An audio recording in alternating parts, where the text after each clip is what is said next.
Kak, Iya. silakan. Kita satukan hati, kita berdoa, naikkan syukur kepada Tuhan Yesus. Terima kasih untuk kesempatan malam ini. Kami masih dikasih kesempatan untuk beribadah, berkumpul malam ini bersama dengan rekan-rekan semua. Tuhan urapi Pak Paul yang akan membawakan acara ini. Tuhan juga urapi kami semua yang mengikuti pelajaran ini, supaya apa yang disampaikan dan apa yang kami terima itu semua berasal dari Tuhan. Tuhan urapi semua peralatan-peralatan supaya tidak ada kendala-kendala apapun juga. Terima kasih Tuhan Yesus. Kami berdoa, kami mengucap syukur. Amin. Amin. Haleluya. Sebentar satu lagi. Ya, hari ini tema kita judulnya pernikahan. Ya, kita judulnya pernikahan. Sebentar.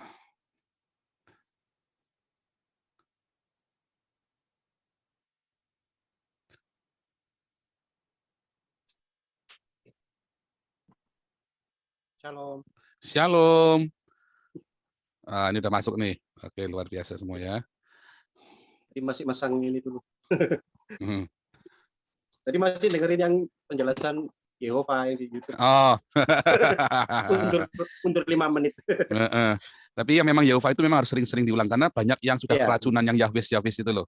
Dan itu memang membuat perpecahan juga ya akhirnya ya. Itu membuat perpecahan karena harus dibaptis ulang itu loh masalahnya. Harus dibaptis ulang. Nah, itu yang membuat perpecahan. Itu persis kayak waktu zaman tahun 90-an, kita kalau mau menikah, istrinya Katolik atau istrinya GKI, kitanya dari gereja Pentakosta, maka harus dibaptis ulang kan? Konyol sekali itu. Nah, oke, tema kita hari tentang pernikahan ya. Ini tema yang sangat krusial sekali. Kemarin saya akan share pakai PPT karena ini banyak kita banyak menggunakan bahasa aslinya. Kalau kemarin itu adalah sebuah pengetahuan umum yang kemarin itu. Artinya khotbah-khotbah umum sebetulnya. Tapi endingnya ke sini memang. Nah, kita akan bagikan sekarang. Wah, ini Bro Awan sudah masuk, senang sekali. Sebentar. Masuk.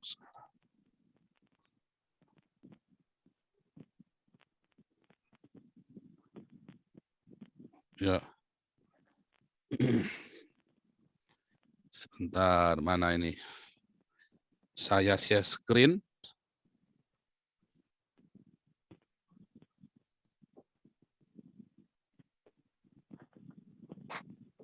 Start.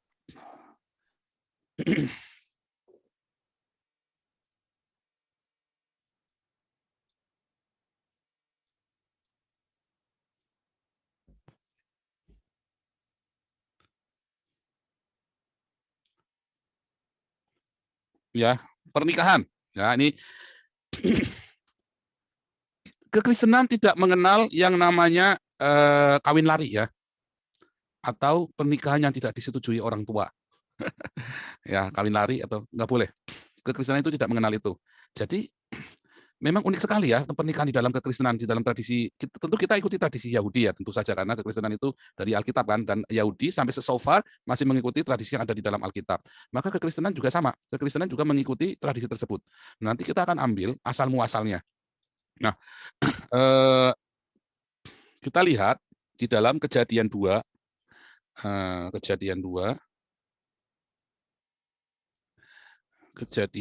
teman-teman tolong bacakan satu ayat ya. Mulai dari Pak Enardo, terus Kak Cila, ya, Bro Mahendra, Kamarina. Maaf, saya sambil nyetir. Oh, nyetir ya. Oke, sebentar. Jangan kalau gitu, jangan kalau lagi nyetir. Kita baca Kejadian 2.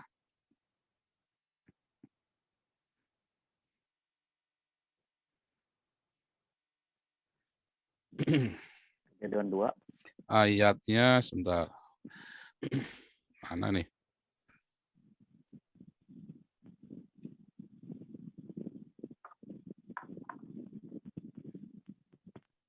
Oh, sebentar. Mulai dari ayat 18, ayat 18, ayat 18 sampai ke ayat 25. Itu berarti berapa ayat itu? 7 ayat ya, 8 ayat. Ya, mulai Pak Enardo, atau Pak Enardo semua sekalian Pak ya, dibaca ya. Bisa. Ya, ayat 18 sampai 25. Tuhan Allah berfirman, tidak baik kalau manusia itu seorang diri saja, aku akan menjadikan penolong baginya, yang sepadan bagi dia. Lalu Tuhan Allah membentuk dari tanah segala binatang hutan dan segala burung di udara. Dibawanya lah semuanya kepada manusia itu, dan itu untuk melihat bagaimana ia menamainya, dan seperti nama yang diberikan manusia itu kepada tiap-tiap makhluk hidup, demikianlah nanti nama makhluk itu. Manusia itu memberi nama kepada segala ternak, kepada burung-burung di udara dan segala binatang di hutan. Tetapi baginya sendiri tidak menjumpai penolong yang sepadan dengan dia. Lalu Tuhan Allah membuat manusia itu tidur nyenyak. Ketika ia tidur, Tuhan Allah mengambil salah satu rusuk daripadanya, lalu menutup tempat itu dengan daging. Dan dari rusuk yang diambil Tuhan Allah dari manusia itu, dibangunnyalah seorang perempuan, lalu dibawanya kepada manusia itu. Lalu berkatalah manusia itu, inilah dia, tulang dari tulangku dan daging dari dagingku. Ia akan dinamai perempuan sebab ia diambil dari laki-laki. Sebab itu seorang laki-laki akan meninggalkan ayahnya dan ibunya dan bersatu dengan istrinya sehingga keduanya menjadi satu daging. Demikian firman Tuhan. Pak Paul, sudah jelas? Ya, oke. Kita lihat ya, pelan-pelan ya. Kita lihat pelan-pelan. Kok ketutup semua? Ada apa ya? Ketutup semua.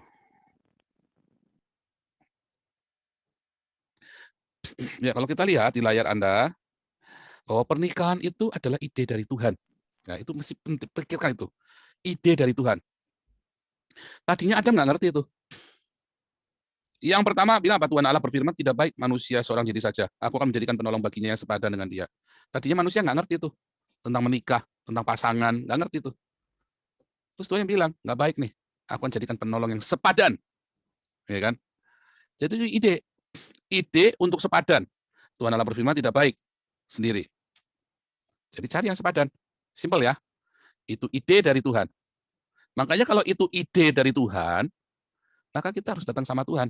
Karena itu idenya Tuhan. Kalau itu idenya Tuhan, maka kita harus tanya yang jelas. Seperti apa visinya? Mau apa dengan pernikahan itu? Nah, dulu kita mancal aja, langsung mancal. Itulah masalahnya. Sehingga banyak masalah-masalah. Karena kita mancal, kita nggak ngerti ide ini, ide untuk menikah ini. Ide pernikahan kita sebagian besar karena apa? Ya karena pengen seks. Sebagian besar, saya nggak bilang semuanya, saya juga nggak nuduh ya. Karena untuk ya supaya normal. Tetapi kemudian ya ada tambahan-tambahan lagi. Oh ternyata ingin supaya apa? Macam-macam. Ada supaya bahagia, supaya punya keturunan, supaya ada yang masak, supaya ada macam-macam. Jadi idenya macam-macam ngelantur kemana-mana. Tetapi ide Tuhan itu apanya nggak jelas. Dari awal itu sudah nggak jelas. Makanya kemarin di awal penjajakan itu, ya pranikah itu di awal itu sudah banyak meleset semua. Waktu pranikah itu akhirnya cuma tebar pesona. Karena idenya mau menikah aja kita nggak jelas apa. Jadi waktu pranikahnya tebar pesona. Akibatnya apa? Ya meleset semua. Ya pusing. Pusing. Ya.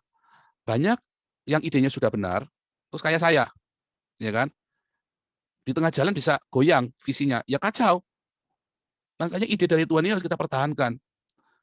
Kapal ini, ya kalau sudah berlayar, itu harus ditetapkan. Begitu mau belok, wah itu bisa geger itu.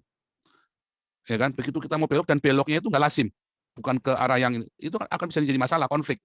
Apalagi kalau perbekalannya nggak nyampe, minus. Wah itu bisa bunuh-bunuhan di dalam kapal itu. Karena ketika Anda menikah, Anda kan berlayar kan, seperti berlayar di tengah laut Anda sendirian. Mau jerit sama siapa kalau ada masalah? Kapal oleng, kapten. Siapa mau teriak sama siapa? Nggak ada yang nolongin. Anda hanya bisa teriak sama Tuhan. Orang tua pun nggak bisa tolong. Kapal oleng, kapten. Wah teriak sama orang tua. Bapak, papi, mami, ya nggak bisa nolong. Malah akhirnya maminya malah udah cerai aja dah. Ya tambah kacau. Bubar. Nah itu yang menjadi masalah. Jadi kalau kita ada masalah dengan pernikahan itu kita harus datang sama Tuhan. Kalau kita nggak punya ide, kalau kita masih jomblo ya kita datang sama Tuhan. Kalau kita sudah berdua ya kita datang sama Tuhan, kita bereskan. Intinya itu ya, ide, kata ide dari Tuhan itu. Karena yang menginisiasi itu adalah Tuhan sendiri. Oh ya, tapi kan kita juga kepengen kan, iya memang kepengen, nggak apa-apa. Tapi itu idenya Tuhan. Jadi jangan kita ambil ide itu. Walaupun kita juga kepengen kan, pengen kawin juga dulu kan. Karena apa ya? Umumnya karena libido. Umumnya karena libido, kita harus jujur, harus akuin itu dulu. Dari awal karena libido itu dulu. Kebutuhan libido ini yang kemudian, ya termasuk saya. Ya kan, semua dari libido dulu. Tetapi libido ini kemudian akhirnya setelah kami dewasa, ya setelah kita mengalami proses sebelum menikah itu kita dewasa, cepetan kita balikan lagi ke sini. Untung ya waktu itu. Sehingga waktu kami menikah 15 tahun itu tuh aman. Itu benar-benar stabil sekali pernikahan kami. Itu benar-benar kuat sekali pernikahan kami. Wah, itu ngeri sekali ya pernikahan yang kita pisah. Saya di Bali, saya di Jakarta. No selingkuh. Gila itu benar-benar.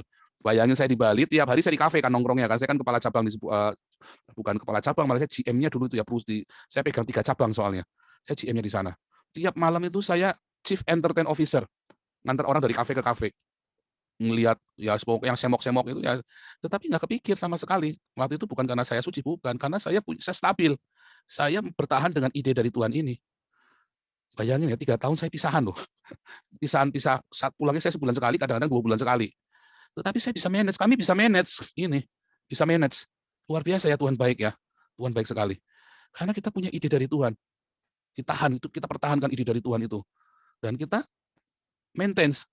Nah, tapi kita nggak mau cerita ini, nanti itu minggu depan lagi. Ya, itu minggu depan lagi. Nah, jadi intinya adalah apa? Adalah kita mempertahankan ide dari Tuhan. Ya. Nah, dalam ide dari Tuhan itu, Tuhan pengen itu sepadan. Idenya itu adalah memberikan sepadan. Nah, terus kemudian kata sepadan ini menjadi macam-macam definisi sepadan itu. Jadi banyak versi sepadan itu. Yang saya senang, ya pokoknya seiman. Ya sudah. Tetapi ternyata seiman belum tentu sepadan loh. Seiman itu ternyata belum tentu sepadan. Kalau begitu Anda seiman tapi tidak sepadan, kalau dalam bahasa primbon dan dalam bahasa bibit bebet bobot yang nyambung, saya nggak setuju bibit bebet bobot sepadan ya. Tetapi artinya ada hitungannya, ada wetonnya kalau orang Jawa. Kalau orang Cina itu ada hitungan hari tanggalnya. Itulah sebabnya kalau dalam primbon Jawa wetonnya nggak sama bisa ngaruh untuk pernikahannya. Kalau enggak dia lagi bahagia duitnya kurang, kalau dia menikah pun bahagia umurnya pendek salah satu, kalaupun dia menikah nanti di tengah jalan bisa cerai, weton itu ya, karena nggak sepadan. Wah itu kan primbon, iya, tapi itu orang sudah mengamatin. Dan sebetulnya Tuhan sudah ngajarin kita kata sepadan. Orang Cina ya, wah kalau beda 3 tahun, Jiong, saya beda 3 tahun sama istri saya, Jiong, ya, tapi 15 tahun nyatanya kita bisa atasi kok. Kita hidupnya damai sejahtera, kita punya uang, kita bahagia. Kenapa? Karena sepadannya itu, jiongnya itu udah kita lewatin. Tapi begitu kita keluar dari ini, bablas. Begitu kita keluar dari ide ini, bablas. Saya pikir, wah ini jiong beneran ini, habis 15 tahun kan, wah jiong beneran ini. Pusing saya ini. Nah itu tadi, kita di framing lagi ya, sama Hong Sui, sama Sio, saya di framing. Wah puyeng ini. Saya lupa itu ide dari Tuhan. Saya lupa. Lagi kacau, kapal oleng kapten. Saya teriak, ibu saya ngebingung jawabnya, mertua saya juga pusing, karena waktu itu kita masih ada masalah, jadi kita juga belum tuntas masalah itu. Jadi kita sudah baikan, tapi kita nggak berani cerita, jadi kita diam-diam saja. Wah kita nanggung sendiri, gebuk-gebukan sendiri, bapak belur sendiri. Karena kita meninggalkan ide awal yang dari Tuhan, sayanya meninggalkan ide, dan saya kira banyak orang-orang mengapa bisa kacau balau tiba-tiba di tengah jalan, karena banyak meninggalkan ide dari Tuhan. Apa ide dari Tuhan? Ya, sebenarnya yang ini ide dari Tuhan adalah sepadan. Ya kan, ide yang sepadan untuk kita bisa bersama-sama tadi ya untuk bisa bersama-sama kita ini tadi awalnya mana tadi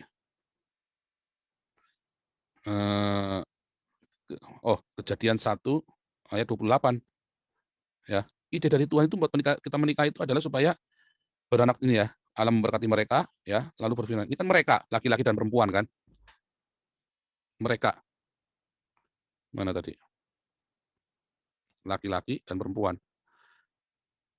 Beranak cucu, bertambah banyak, penuhi bumi, taklukkan, kuasalah atas ikan-ikan di laut, burung-burung di udara, segala bintang berayap di bumi. Intinya apa? Supaya kita punya meneruskan keturunan ilahi. Keturunan ilahi, keturunan yang kudus. Kedua, kita hidup di dalam kelimpahan.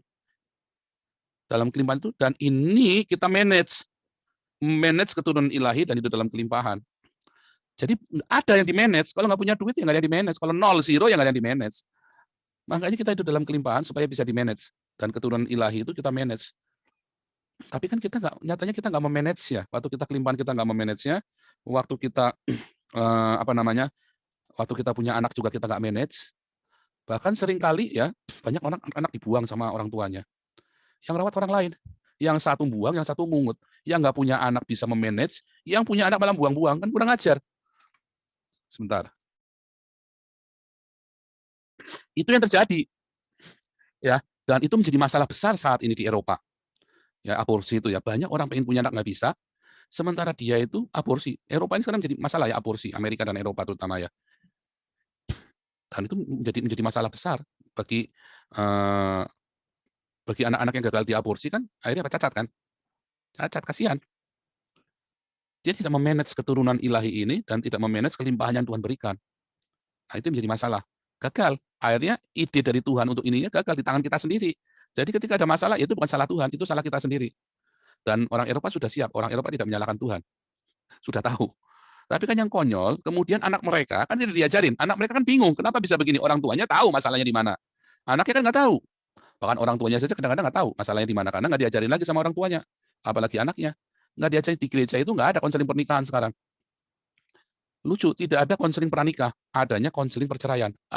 Itu menyedihkan sekali. Di Eropa ini tidak ada konseling pranikah ya, adanya konseling perceraian. Sekolah konseling, jadi nggak ada sekolah, jadi sekolah khusus konseling pernikahan nggak ada, adanya konseling perceraian. Konseling pranikah maksudnya ya, adanya konseling perceraian. Itu yang unik sekali. Ya. Nah, kita balik. Coba kita lihat ya. Lihat 2 Korintus 6 ayat 14. Janganlah kamu merupakan pasangan yang tidak seimbang dengan orang-orang yang tak percaya. Ya, seimbang gitu ya. Sebab persamaan apakah yang terdapat antara kebenaran dan kedurhakaan, atau bagaimana terang dapat bersatu dengan gelap. Kita itu disuruh seimbang dengan orang yang tak percaya. Nah, kita lihat ya. Kata seimbang dulu. Kata seimbang ini ternyata dari kata ini ya. Kata seimbang. Heterosikontes. Hetero, unequally yoked together. Jadi orang itu kalau nyangkul di sawah, bajak di sawah, itu kerbaunya kan 2 kadang-kadang kan. Kalau Elisa itu kerbaunya 12 ya, 12 lembu dia. Dia bajak pakai 12 lembu, ngeri banget itu ya. Sakti bener ini si Elisa ini kan. Tapi ini cerita pada umumnya membajak itu dengan 2 lembu. Nah, kata heterosukeo dari kata hetero dan sukeo, 2 kata ya. Hetero berbeda, ada jelas. Sukeo itu yoke differently. Kata heterosukeo berarti yoke-nya itu beda. Yoke-nya nggak imbang, timpang yoke-nya. Kalau yoke-nya timpang, ya maka akan menjadi beban bagi yang satunya. Salah satu akan jadi beban. Entah itu kerbau yang satu atau kerbau yang kedua yang lebih berat. Karena timpang. Yang satu akan menjadi beban yang lain intinya. Yang kasihan kalau yang lemah dibebani oleh yang lebih besar badannya. Kasihan sekali kan. Tetapi ya pokoknya salah satu namanya unequal yoke itu, heterosukeo itu pokoknya bisa salah satu. Makanya dicari kerbaunya sepasang harus yang sama, yang seimbang supaya yoke-nya itu cook-nya itu, gandarnya itu sama, seimbang. Begitu nggak seimbang, maka yang satu akan menjadi beban yang lain. Itu ya, kata sugos, ya, sugos artinya yoke itu gandar. Ya, ini a yoke handsmade a Jewish idea of heavy burden, comparable to heavy yokes resting on the bullock's necks and balance pair of scales. Jadi cerita supaya dua-dua bisa nanggung beban yang sama. Itu yang namanya sepadan.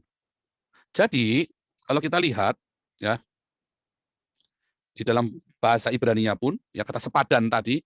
Sebentar ya. Kita ini ya kata sepadan tadi kita balik. Jadi kata seimbang atau kata sepadan itu ya, kata seimbang dan sepadan itu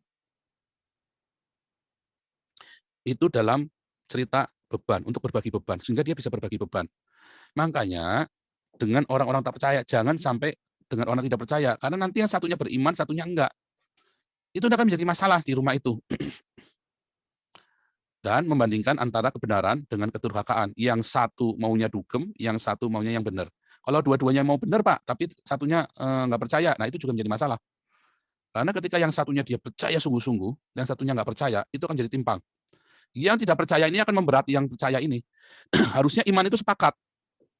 Itulah sebabnya doanya jauh. Iman itu harus sepakat. Itu gunanya seimbang dalam hal percaya. Nanggung bareng 2-3 orang sepakat di dunia ini. Ya 2-3 orang, maka mereka akan dijawab doanya. Sepakat. Nah, sekarang dia sendirian, gimana mau sepakat? Jadi penting di dalam perkara rohaniah, ya kan? Kesepakatan ini mungkin cocok, nggak masalah, wetonnya segala macam. Tetapi begitu dia secara iman dia tidak sepakat, dia doanya sendirian. Ya setengah mati sekali hidupnya. Sedangkan ada banyak perkara, ada banyak masalah di dunia ini yang memerlukan kesepakatan di dalam doa. Doa yang sepakat itu ya. Begitu doanya nggak sepakat sendirian, ya dia setengah mati menanggung hidupnya, dia doanya bisa bertahun-tahun tuh. Nah, kalau saya dengan istri saya enak, waktu kita sepakat. Kenapa kita dipulihkannya cepat sekali? Karena kami sepakat, walaupun kita berantem, dia puasa, saya puasa. Kita sepakat untuk hal yang sama, kita berdoa kepada Tuhan yang sama. Sepakat. Dan Tuhan jawab. Makanya saya kadang-kadang, aduh Tuhan, saya kadang suka terharu ya, kami dipulihkan ya. Kita itu cuma 3 tahun, tahun 4 dipulihkan, masa prosesnya, tahun kelima kita finalisasinya. Sekarang indah sekali pernikahan kita, lebih indah daripada pacaran. Karena ada kesepakatan. Waktu kita minta Tuhan lepaskan kita dari semua masalah kita, ada kesepakatan. Nah kalau nggak sepakat, nggak bisa. Padahal sudah sama-sama Kristen, tapi yang satunya jomplang imannya, ya nggak bisa juga. Sama-sama Kristen, satunya dia sudah stabil, imannya udah dewasa, satunya masih anak-anak sekali, masih Kristennya Kristen nggak jelas, mungkin belum lahir baru. Padahal agamanya sama-sama Kristen. Ini bukan masalah agama, ini masalah iman. Jadi harus hati-hati ya. Begitu primbonmu nanti nggak sama, wetonmu nggak sama, ya pusing. Weton sama pun, ya kelihatannya bahagia, oh tidak, siapa bilang? Nah, itu hati-hati, kata-kata seimbang itu. Dia harus seimbang dengan sesama percaya, orang percaya. Kalau ini kita lagi cerita orang Kristen ya, kalau di luar itu mah bodo amat ya. Ini kita lagi cerita Kristen, karena kita akan menghadapi dengan cara Kristen, kita akan menghadapi masalah dengan cara Kristen, dengan cara Tuhan Yesus, yaitu doa. Makanya kesepakatan itu penting. Ya, atau bagaimanakah terang bisa bersatu dengan gelap? Nggak bisa. Yang satu hidup dalam kegelapan, yang satu hidupnya di dalam terang. Nggak bisa bersatu. Nggak akan bisa bersatu. Kelihatannya bisa bersatu, tetapi sebenarnya nggak bisa bersatu. Karena nanti visinya akan berbeda. Sehingga dia akan hidup di dalam kepalsuan. Pernikahannya itu nanti akan hidup di dalam nggak bisa nggak bisa klimaks. Nah, klimaks. Penting nih kata klimaks. Mengapa aku tidak bisa klimaks? Makanya bagi yang pasangannya belum seimbang, yang ini kan kita sudah semua kan sini sudah terlanjur nih, udah kepalang basah deh. Didiklah supaya bisa seimbang pelan-pelan. Doakan. Memang lebih berat, tapi begitu Anda seimbang, saya jamin pernikahanmu akan maksimum. Begitu luar biasa, begitu produktif sekali, bukan produktif bikin anak banyak-banyak, bukan, tapi dari pernikahanmu itu akan menjadi berkat bagi banyak orang, bagi anak-anakmu, dan luar biasa sekali. Ada saling bahu-membahu kayak saya dengan istri saya. Dulu kita sepakat, kita bahu-membahu, begitu kita goyang dikit, kacau balau. Dan untungnya kita sudah di dalam kondisi rohani yang sama waktu kita menikah. Itu membantu banget ya, buat kami itu membantu banget. Jadi waktu kita goyang pun, ya lolos. Makanya ada goyang, kenapa nggak lolos? Bahkan sampai hari harus bubar. Karena dari awal udah nggak seimbang. Dari awal sudah tidak sepakat. Visinya itu. Nah, nanti coba kita lihat ya. Nah, sebentar. Pasangannya. Coba kita lihat. Tidak baik manusia seorang diri saja. Aku akan menjadikan penolong baginya yang sepadan dengan dia. Ya. Kata sepadan ini, yang di dalam perjanjian lama, di dalam bahasa itu nekeb. Nekeb atau kata dalam bahasa Yunani Septuaginta. Kita lihat ya, balik lagi. Kata naked itu artinya opposite loh. Sepadannya itu juga artinya opposite. Ya. Aku akan menciptakan penolong yang sepadan tadi kan, opposite, berseberangan loh, berlawanan loh. Ya. Straight ahead. Jadi ada yang baik, ya berbarengan. Before, semua kata-katanya ini justru lebih banyak yang berseberangan, against, melawan. Ya malah justru yang ngelawan, opposite, straight ahead, penolong yang berlawanan sama dia. Jadi pasti konflik. Jadi namanya ini kan pasti ada konflik. Nggak mungkin nggak ada konflik, karena opposite. Sudah jelas opposite. Dan itu memang dibuat supaya kita ada konflik. Dan konflik itu yang membuat dia dewasa. Itu kenyataannya. Coba kita lihat dalam bahasa Yunani-nya. Ya, kata. Ya. Sama, dari kata itu against juga. Ya. Walaupun kata itu juga bisa artinya beserta, ya. Bersama-sama atau sepadan itu tadi. Tetapi sebenarnya di dalam bahasa aslinya lebih banyak kata penolong sepadan itu adalah kata penolongnya apa? Berseberangan sama dia. Kan berseberangan. Nah, kalau dalam bahasanya yang laki-laki yang ngegas, makanya perempuannya harus ngerem. Kalau perempuannya ngegas, laki-lakinya udah ngerem. Bahasa orang bodohnya kan begitu kan. Tetapi pada kenyataannya kan begitu, jadi begitu. Dan ini bukan masalah besar. Justru ini penting. Kalau selalu bareng terus, gas, yo harus gas, rem, yang nggak maju-maju. Satunya gas, sama-sama gas, nubruk. Ya kan, gas sama-sama. Wah, kapan ngeremnya? Nggak tahu, pokoknya gas aja, yo gas. Nah, itu sebabnya banyak kali ketika saya konselingin, saya sering ngalamin ya. Saya jengkel waktu itu saya itu pengen gini loh. Kami kan dari keluarga miskin dulu. Saya itu pengen belikan mobil buat kakak saya. Dulu itu ya, dulu tahun. Nah, saya ini kan orang sok baik gitu kan. Saya karena kakak saya itu kasihan kemana-mana pergi naik motor 60 km coba nyetir motor sendirian. Sekarang saya berpikir ternyata itu wajar. Dulu saya pikir kasihan karena hujan-hujanan apa ceritanya kan kasihan. Kakak saya sendiri nggak merasa susah. Terus akhirnya saya enggak, saya pengen belikan mobil. Kita ada kelimpahan, kita ada mobil 3, kasih dia 1. Loh, nanti kalau pas anak udah terjemput gimana? Ya udah kita beli mobil sendiri. Oh, itu saya nggak mau. Wah, kita berantem tuh. Itu kan masalah sepele, saya udah jelas salah. Kalau itu dalam itu saya udah jelas salah. Tapi waktu itu saya merasa paling benar. Opposite itu penting ya. Nah, opposite berseberangan supaya itu menjadi pertimbangan kita. Mengapa kamu berseberangan sama aku? Nah, waktu itu saya nggak dewasa dalam menghadapi opposite ini. Maka saya selalu menang. Apalagi saya ekstrovert, istri saya introvert, pasti saya yang menang. Tetapi itulah yang menjadi masalah-masalah kita selanjutnya. Jadi kita punya mobil 4 waktu itu ya. Itu kan kemaruk kan, nggak bener banget kan. Istri saya tahu itu kemaruk, tapi dia nggak berani ngomong. Nggak berani beropposite dengan saya. Nggak berani, jadi harusnya berani. Nah, harus beropposite, nggak masalah, karena memang diciptakan untuk beropposite. Namanya penolong itu opposite. Jadi oposisinya dia. Kalau nggak beroposisi, ya pusing. Kalau nggak beroposisi, pusing. Kalau Anda tidak beroposisi, tidak punya oposisi, pemerintah nggak ada oposisinya, bablas. Tapi oposisi ini membuat kita jadi bijaksana, jadi bertimbang. Dulu saya jengkel ya, tante saya pendeta ngajari, jangan semua maunya dia diturutin. Gua tak marahin, kamu hidup sama saya apa sama dia? Saya juga nggak dewasa gitu ya kan. Wah, saya kan jadi takut karena dia iya nurut terus. Akhirnya kita bablas sama-sama terjun jurang sama-sama. Opposite ini penting. Jadi Anda jangan bilang, kamu ini loh selalu ngelawan saya. Oh, bukan. Ketika dia ngelawan, respon kita harus benar. Yang laki-laki terutama ya. Kamu ini loh selalu tentang saya. Nanti dulu. Why? How? Hati-hati. Kamu ini selalu tentang saya. Ini saya tadi cerita yang paling konyol ya. Saya cerita ke Anda aja, Anda langsung pasti jijik sama saya. Ini kemaruk amat sih beli mobil 4, sok-sokan bener. Sekarang kere. Sekarang kita nggak punya tabungan ya. Kalau dulu zaman itu tahun, saya masih ingat itu tahun 2000. Saya baru keluar dari penjara itu. Ya, tahun 2004 itu. 2005 Tuhan berkati kita luar biasa, gila-gilaan itu. Saya kerja setahun gaji naik 3 kali coba. Dari gaji cuma 7 juta sampai gaji 20 juta. Itu numpak-numpakan itu kan namanya kan. Nah, itu kita waktu itu, wah, kita bonusnya saja bisa beli mobil, bonusnya. Umpak-umpakan sekali itu. Wah, itu dia. Saatnya istri saya beropposite karena dia nggak safety. Aku nggak pengen ini, aku pengen kamu di rumah. Kenapa? Tahunya kan baru kemarin. Udah 10 tahun kemudian, aku tuh sebenarnya nggak kepengen kamu kayak dulu tuh. Coba kamu punya duit banyak. Saya pengen kamu di rumah. Kita punya mobil 1 sudah cukup. Punya mobil 3, punya mobil 4 buat apa? Malah mau belikan mobil buat orang lain. Walaupun itu kakak sendiri apa segala macam. Tetapi kamu nggak pernah di rumah. Kita ketemunya aja 2 bulan sekali udah bagus. Sebulan sekali aja udah bagus kita bisa ketemu 2 bulan. Benar-benar ya, karena saya tinggal di Bali, kakak saya, istri saya di Jakarta. Udah bagus. Terus kita dapat apa coba hari ini? Nggak dapat apa-apa. Akhirnya kita kehilangan, saya nggak ngelihat si anak saya yang besar itu ya, 3 tahun saya nggak melihat daily life-nya dia. Rugi nggak? Rugi banget. Menikmati ketika anak bertumbuh itu karunia Tuhan. Tapi saya lupa. Bukan lupa, saya nggak ngerti. Kalau istri memang diciptakan untuk oposisinya kita. Istri itu diciptakan untuk beroposisi dengan kita. Itu faktanya. Ya, itu faktanya. Ya.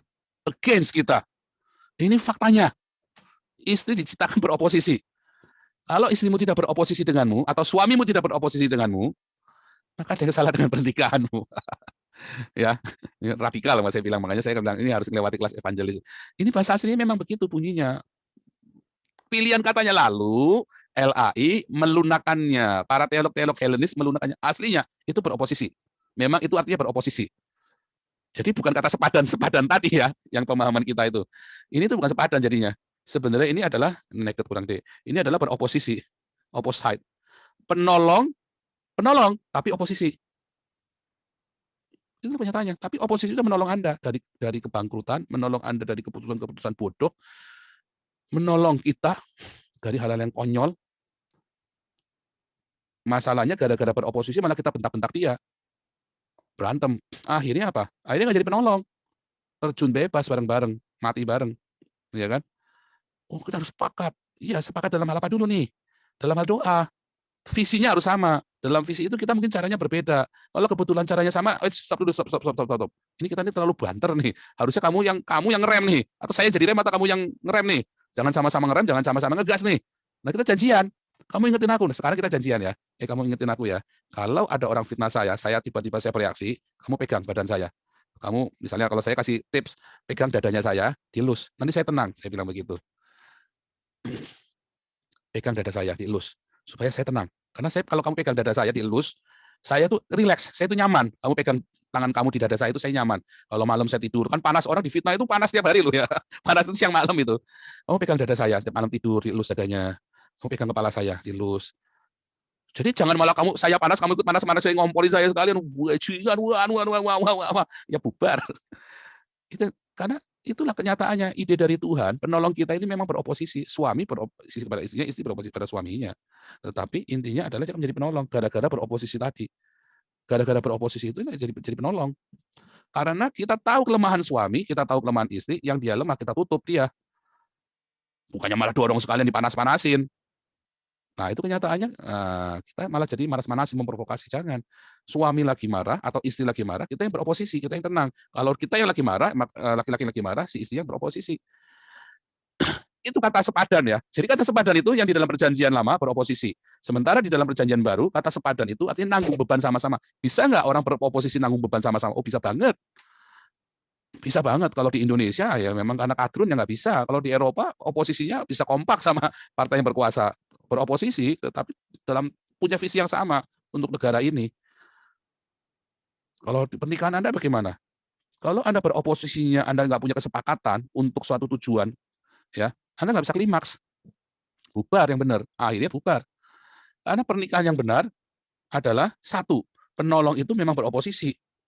Kedua, kata seimbang itu artinya memang kesepakatan. Ada kesepakatan supaya ada beban yang sama. Di satu pihak, istri atau suami jangan membebani pasangannya. Makanya harus sama. Kalau secara rohani, ini lagi cerita rohani loh ya ternyata ya. 2 Korintus 6 secara kerohanian, bukan masalah sama-sama Kristen, tapi sama-sama sudah imannya bertumbuh. Nah itu masalahnya. Banyak masalah-masalah pernikahan diawali dari yang penting sama-sama Kristen. Oh bukan yang penting sama-sama Kristen ternyata. Tapi sama-sama di dalam pertumbuhan yang sama, dalam iman yang bersama. Level yang sama. Taunya dari mana? Ya dari tadi di awal pernikahan itu. Sebelum menikah itu sudah ngobrol-ngobrol. Makanya waktu pranikah itu jangan tebar pesona. Kita cerita visi, seperti Adam itu dia ceritakan visi. Ya kan? Sehingga Hawa ngerti apa yang Tuhan ngomong sama Adam. Terus Hawa berpikir, wah kalau Adam nggak makan buah pengetahuan, kita nggak tahu terus nih. Diprovokasi sama ular. Ya kan? Dibujuk kan, ayo makan, dimakanlah. Dan akhirnya mereka bisa beranak pinak. Kalau Hawa, makanya kan Adam kan kesannya kan ngomel-ngomel kan. Kesannya ya, ini gara-gara perempuan yang kau taruh di tempat sebelahku ini. Ini gara-gara kau taruh perempuan di sebelahku. Wait, nanti dulu. Kalau nggak ada Hawa, mana berani kamu punya nyali buat makan buah pengetahuan? Nggak punya nyali lah. Ya kan? Ternyata kan menguntungkan. Jadi mereka bisa beranak pinak. Nah, itu tadi gunanya pemahaman tadi itu ya. Jadi beroposisi itu ternyata menguntungkan. Ketika mungkin kelihatannya salah, kelihatannya paradoks. Ya, saya memperkenalkan kata paradoks ya. Adam dan Hawa itu adalah sebuah paradoks ya. Adam and Eve di Eden, ini adalah sebuah paradoks. Apakah paradoks? Sesuatu yang kelihatannya salah, tapi sebenarnya benar. Itulah paradoks. Jadi Adam sama Hawa di Eden itu ada sebuah kisah paradoks. Apakah Adam berdosa? Hamartia? Enggak. Apakah Hawa itu yang dibujuk berdosa pertama kali? Enggak. Adam enggak punya nyali, saya bilang. Atau Adam tidak mengerti. Ular datangnya sama Hawa. Hawa ambilkan buah, dia makan. Waktu Hawa makan, nggak terjadi apa-apa. Begitu Adam yang makan, jadi sadar dua-duanya. Dan Hawa ini yang menjadikan peristiwa Adam dan Hawa di Eden ini jadi paradoks. Pada kenyataannya Hawa inilah yang membawa mereka yang pertama kali menyebabkan mereka keluar dari Eden dan mereka bisa beranak cucu dan mengelola bumi. Bumi, tanah yang kalau kelola itu, tanah yang terkutuk itu berterima kasih kepadamu karena ada paradoks Adam dan Hawa ini. Karena Hawa berani ngambil keputusan, sementara Adam nggak berani. Kalau dua-duanya nggak berani, ya mereka selamanya ada di dalam situ, nggak punya anak. Tetapi harus ada yang berani, ya Hawa. Nah itu ada sebuah paradoks. Makanya di awal kemarin saya bilang, paham ini dulu ya, hamartia. Jangan bawa-bawa ke parabosa dan paraptoma. Hamartia. Nah itu ada sebuah paradoks ya. Jadi dalam pernikahan itu nanti akan perlu paradoks. Makanya dalam paradoks itu Anda nggak bisa salah menyalahkan. Dalam paradoks pernikahan itu jangan saling salah menyalahkan, tetapi kita nunggu.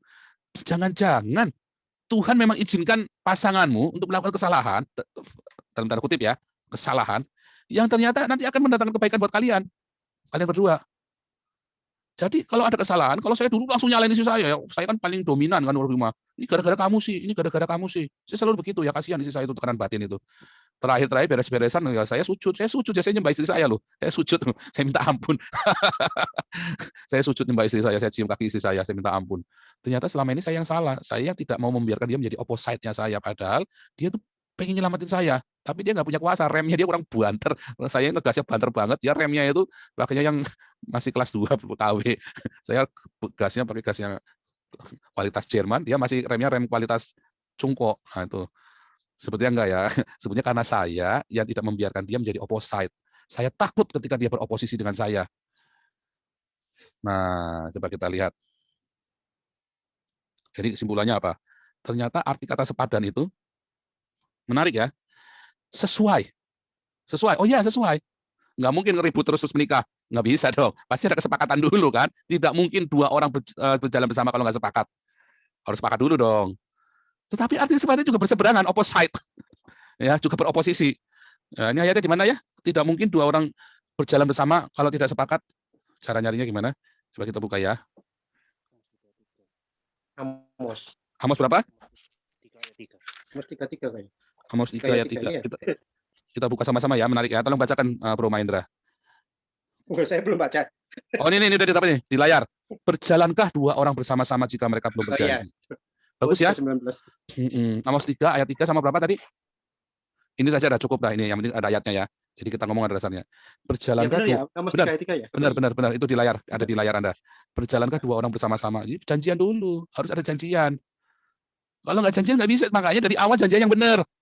Pokoknya ini kita semua sudah telanjur ya. Kalau saya kan sudah telanjur, tapi saya sudah dipulihkan ya. Oh kita semua sudah telanjur.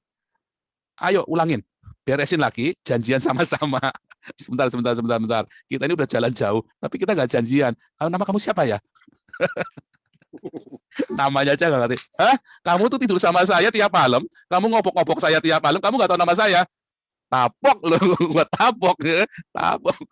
Bisa nggak tahu namanya, udah tidur tiap hari tiap malam selama 11 tahun bisa nggak tahu namanya. Itu terjadi ya, zamannya Asterix Obelix itu ya, bisa nggak tahu namanya. Saya kadang-kadang diem, dua-duanya diem.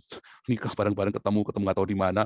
11 tahun baru ngasih tahu nama saya sebenarnya ini. Waduh, serem ya. 11 tahun baru tahu namanya. Jadi artinya sesuai, harus sepakat dulu janjian. Janjian dulu, karena apa? Ini Amos 3 ya, Amos 3 ayat 3. Harus janjian dulu, karena nanti salah satu harus beroposisi. Janjian dulu, saling percaya. Kalau sudah percaya, itu janjian, kita akan beroposisi. Tapi kamu jangan curiga. Kan gitu kan? Janjian, di awal janjian dulu, kita akan beroposisi ya. Kamu jangan curiga, saya pasti akan ada satu visi dengan kamu. Saya pasti akan support kamu, tapi kita akan satu visi. Kita akan berseberangan. Saya akan menjadi pengingat kamu, penolongnya kamu. Karena kamu ngegas terus, saya akan ngerem. Kalau kamu ngerem terus, tak dorong. Tapi artinya juga seiman. Ya kan? Artinya juga sepenanggungan, yok tadi kan. Satu gandar. Satu yok, satu beban kita. Bebannya sama, dan kita harus berdiri sama-sama. Jangan satu jongkok, satu berdiri. Nggak bisa. Itu pernah ngalamin ya, karena saya tekan istri saya terus, akhirnya kan dia takut kan, jongkok dia. Saya berdiri, akhirnya saya tanggung itu rumah tangga sendirian sama 3 tahun. Mati saya berdiri ke aku. Akhirnya saya tambah marah lagi, kamu bukannya membantuin aku gini-gini. Dia nggak bisa ngomong, speechless, kenapa? Karena aku takut. Ngomong salah dikit digampar, ngomong begitu nggak setuju sama maunya kamu digampar. Saya tapok beneran. Akhirnya nggak bisa penanggungan lagi. Dari awal sudah salah. Bukan dari awal ya. Ya. Kita sudah satu visi, kita sudah sepakat, tapi saya tidak siap untuk nomor 2 ini. Sepele ya. Saya tidak siap untuk berseberangan, untuk menjadi opposite. Atau di oposisi. Nggak siap, apalagi saya otoriter. Wah, itu memang orang-orang kayak saya ini memang bentukannya memang harus ekstrim ya. Pak, tanya dong Pak. Iya. Boleh, ini sudah satu tema, nanti saya lanjut sebentar. Saya cek dulu ya. Ya, boleh tanya, silakan. Nah, ini kan tentang oposisi terus sesuai dengan janji awal. Nah, bagaimana pada saat janji awal itu, totonya kan pas saat menjalani, bisa nggak itu karena pengaruh masa lalu, trauma, akhirnya kesepakatan itu buyar gitu loh. Bisa karena banget. Pengaruh masa lalu jadi merusak. Bisa banget. Nah, gimana caranya? Nah, itu nanti kita melanjutkan itu. Oh, Banget bisa, makanya. Tapi yang penting ini kita kan cerita idealnya dulu nih. Ini idealnya, ini kan ideal. Nanti kan kita akan ketemu masa-masa tadi kan, pengganggu-pengganggu itu tadi kan. Ini idealnya harus begini, kita harus sesuai. Janjian dulu ya. Jangan tebar pesona waktu pacaran, orang tebar pesona semua. Saya sungguh-sungguh ya, saya pacaran saya nggak tebar pesona beneran loh. Saya belak-belakan, saya orang miskin, tapi saya bekerja keras. Saya mau hidup di hutan. Dulu mertua saya sampai merem-merem kalau saya cerita, saya mau tinggal di hutan, saya mau jadi hamba Tuhan, saya mau jadi penginjil, masuk ke tengah hutan, nanti anakmu saya bawa ke hutan. Mertua saya merem-merem, aduh, mertua saya, aduh, anakku dibawa ke hutan. Sial bener gue dapat mantu ini. Serem ya. Sampai akhirnya saya ditarik, suruh pulang, suruh bantuin. Nggak boleh kamu di hutan. Saya tinggal di hutan beneran ya. Waktu saya di Palembang itu, walaupun saya jadi kepala cabang, tapi saya tinggal di hutan. Ya tinggal di kota, tapi sering di hutan begitu loh. Udah pulang aja deh. Terus saya pindah ke Dumai, itu bener-bener kita di tengah-tengah ini sawit ya, udah pulang aja deh, jangan ke Dumai. Akhirnya kita pulang, saya bantuin. Nah itu tadi, akhirnya orang, nah itu tadi, nanti kita cerita idealnya dulu. Tapi akhirnya itu tadi idealnya dulu, sesuai dulu, sepakatan dulu. Dan dalam kesepakatan itu kan, ya jelas iman dong ya, kita kan ada kesepakatan untuk berdoa bersama. Itu kan membantu banget. Ini nomor 3 ini, weh, Tuhan Yesus tolong ya, Tuhan Yesus tolong. Ini satu iman itu bukan sama-sama Kristen bukan ya, tapi satu pemahaman yang sama tentang iman itu. Kesepakatan ini karena penting di dalam, ini adalah istilahnya, kalau saya bilang itu, pelampung pengaman itu loh, kalau Anda terjun bebas, pesawatnya meledak, masuk laut, nah ini pengaman Anda, supaya Anda jangan mati, jangan konyol, seiman, karena Anda bisa doa sepakat dalam masalah-masalah konyol, dalam masalah-masalah berat. Doa sepakat, 2-3 orang sepakat, berdoa sepakat, Tuhan dengar. Baik itu sepakat doa untuk pernikahan itu sendiri, maupun untuk menghadapi bahaya dari luar, wewe gombel, ya kan, debt collector. Oh, ini penting sepakat. Doa puasa sama-sama, saya doa puasa sama-sama sama istri saya 24 jam makan cuma sekali. Dua-dua sepakat, makanya saya pulihnya cepat. Saya kalau cerita begini benar-benar saya pengen nangis ya, karena saya bagiin kepada Anda, wanti-wanti, nasihati anak Anda, ingat-ingat anak Anda. Karena ketika doa sepakat, Tuhan tolong. Sungguh Tuhan tolong, sungguh Tuhan tolong. Menghadapi debt collector, menghadapi wewe gombel, menghadapi serangan-serangan apapun, termasuk yang dari internal kita sendiri. Anak yang malas, anak yang terikat narkoba, anak itu semua. Karena kita bisa bikin salah di tengah jalan, kita bisa bikin salah tadi. Tadi kan cerita idealnya. Tapi nomor 3 ini penting sekali. Ya. Kalau sepenanggungan jelas. Kalau tadi kan saya salahnya kenapa nggak bisa yoknya nggak bisa sama airnya. Yoknya beban tadi kan arti kata sepadan tadi kan heterosugeo kan. Heterosugeo kan. Heterosugeo artinya yok yang berbeda. Ya kan? Jangan heterosugeo, jangan yoknya berbeda. Kita ini kerbau, 2 kerbau lagi mau bajak sawah. Maka yoknya sama, jangan timpang. Satu yok kita. Jangan kita pakai yok sendiri-sendiri juga. Penanggungan, tapi saya membuat istri saya menggunakan yok yang lain. Saya pakai yok sendiri. Jadi istri saya jadi beban. Tentu saja. Satu visi itu jelas, visi dari awal kejadian 1 ayat 28 harus jelas. Makanya pranikah itu penting. Nah, kedua itu kita harus siap-siap beroposisi tadi kan. Oke ya. Itu kesimpulannya. Nah, lihat. Itu kan dari Tuhan toh. Setelah Tuhan punya ide, yang ngasih ya Tuhan. Saya dulu berpikir gara-gara saya sama istri saya dulu kan, kita dulu kan tidak suka anti pacaran kan. Dari kita ngikut-ngikut Abah Love lah gitu kan. Terus ya namanya orang sering ketemu, tiap hari ketemu, lama-lama jadi tetap. Terus nanti Jalara Sukakulino itu kan, ya tetap jadi, tetap ketemu. Tetapi jangan berkata, oh itu karena hawa nafsu bukan dari Tuhan. Oh belum tentu juga. Begitu kita sudah melangkah ke gerbang pernikahan, dan itu diberkati, ya, dan pernikahan itu diketahui oleh kedua belah pihak orang tua, nanti yang kita lihat ya, pentingnya orang tua itu tahu. Maka itu adalah sebuah berkat, maka itu adalah pemberian dari Tuhan. Kita harus terima, jangan bilang, oh kamu bukan jodoh dari Tuhan. Oh itu menyakitkan hati sekali ya. Hati-hati itu. Kamu itu bukan dari Tuhan itu. Nah, itu jangan. Ya, Tuhan yang kasih. Tuhan yang punya ide, dia ambil dari kita. Ya, dia ambil, ya, mengambil salah satu rusuk daripadanya. Ini kata rusuk ini, ya terus orang-orang hitung tulang rusuk itu kan. Enggak ya. Ini juga berarti dari samping ya. Arti bahasa literalnya itu dari samping. Dari rusuk juga, tapi katanya samping juga iya. Itu literalnya memang. Dan menutup tempat itu dengan daging. Daging ini dari kata sarx. Ya kan? Nah, kita kasih pembandingnya ya. Coba kita lihat ini ya. Ini dari kata sarx ya. Kata sarx, flesh, basar. Bahasa aslinya. Nah, kalau kita lihat lihat ya, dalam aturan pernikahan juga sama ya. Laki-laki akan meninggalkan ayahnya dan ibunya bersatu dengan istrinya sehingga menjadi satu daging. Jadi tadi ya, itu kan pemberian dari Tuhan. Memang ada sarx di situ. Ya. Dari samping kita. Dan Tuhan bikin aturan bahwa kita kan satu daging. Satu sarx. satu saks kedagingan ya, buah dari daging, Galatia 5 ya, ayat 13-23. Dagingnya nggak dosa, tapi nanti, tes sukanya nanti ya, dagingnya nggak dosa. Satu daging itu nggak dosa. Yang dosa ketika kita nggak bisa kontrol ini. Ya, kedagingan itu buah dari daging. Tapi satu daging, satu sars. Bahasa aslinya memang dari sars itu. Apakah itu seks? Oh, belum ada seks zaman itu. Tetapi memang aturannya kita disuruh meninggalkan ayahnya dan ibunya. Masa lalu kita toh, kita tinggalkan rumah kita untuk bersatu dengan istri. Sehingga kita jadi satu sars. Ya, kedagingannya sama. Sars itu kan kedagingan sih ya. Bukan daging-daging tetelan. Ya, itu orang suka ngawur itu. Itu satu kayak daging tetelan itu yang itu sars. Oh, bukan. Ini daging ceritanya daging sars yang ada di Galatia 5 sama. Nah, ini adalah satu sars namanya. Itulah aturannya. Kita tinggalkan masa lalu kita masuk, kita bikin pola yang baru, sars yang baru. Menjadi satu dengan istri. Makanya kalau orang suka ganti-ganti pasangan, maka dia akan bingung. Nanti kalau kita lihat di dalam 1 Korintus 5 ya, ini juga adalah tubuh rohaniah ya, dan tubuh 1 Korintus 15, tubuh rohaniah dan tubuh jasmania. Ini juga menggunakan tubuh jasmania itu menggunakan kata suke, dan rohania itu menggunakan kata pneumatikon dan sukon. Ya, bukan dari kata jasmania, dari kata satu, tetapi tubuh jasmania itu punya keinginan untuk makan, keinginan untuk marah, keinginan itu semua ada dalam satu daging itu. Jadi keinginan kita harus sama. Hasratnya itu nanti harusnya sama hasratnya itu. Jadi kita meninggalkan hasrat dari orang tua kita harus abaikan. Masa lalu kita termasuk. Dan itu menjadi halangan-halangan dalam pernikahan ketika kita tidak siap meninggalkan ayah dan ibunya. Abraham itu, kamu pergilah dari tanah ayahmu. Bapaknya tetap diajak tuh. Akhirnya dia mandek di Haran. Selama di Haran, kan dia dari tanah Ur. Di Ur Tuhan berfirman, kamu pergi, kamu pergi tinggalkan tanah, ya kan? Malah dia ajak bapaknya, ibunya semua diajak semua, keluarganya diajak semua. Terus dia tinggal di Haran.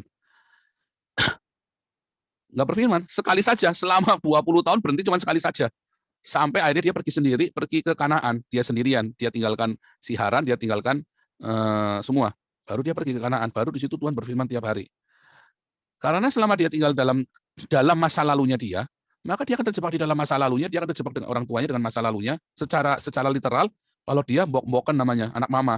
Akhirnya itu kejadian ya, pernikahan itu banyak rusak, karena justru mereka tinggal dengan orang tuanya justru. Sehingga salah satu ini, baik ibunya, dulu itu juga ya, istri saya juga, waktu kami tinggal di rumah, istri saya jadi manja, jadi kolokan, karena dia anak sulung, semua udah bisa diturutin. Jadi kita bukan masalah beroposisi lagi, kita sudah benar berbeda, dia pakai visi orang keluarganya dia, nggak pakai visinya kita lagi sama-sama. Jadi kita kacau, sempat kacau begitu, hari saya bilang, kita pergi dari sini, nggak benar. Wah, saya dewasa sekali waktu itu, udah gentle banget. Kita pergi dari rumah. Dengan saya bilang, aduh ini soalnya dia jadi kekanak-kanakan, saya harus keluar dari sini. Sama ya, beda dengan ketika orang tua kita ikut sama kita. Itu beda ya. Kalau kita tinggal sama orang tua, maka kita ikutin aturan rumahnya dia. Tapi kalau dia tinggal sama kita, ya dia yang ikut aturan rumah tangga kita. Bahkan ketika ibu saya ngatur-ngatur istri saya tegur, ini jangan diatur. Dia punya cara sendiri. Wah, dulu kita debat sama ibu saya, nggak bisa, jangan diatur. Dia punya aturan sendiri. Boleh kasih tahu, tapi jangan diatur. Mama saya ngerti untungnya ya.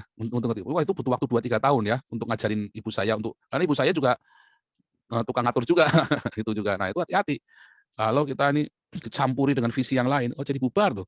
Kita ini menjadi satu daging itu bukan dengan orang tua loh, tapi dengan istri kita, dengan suami kita.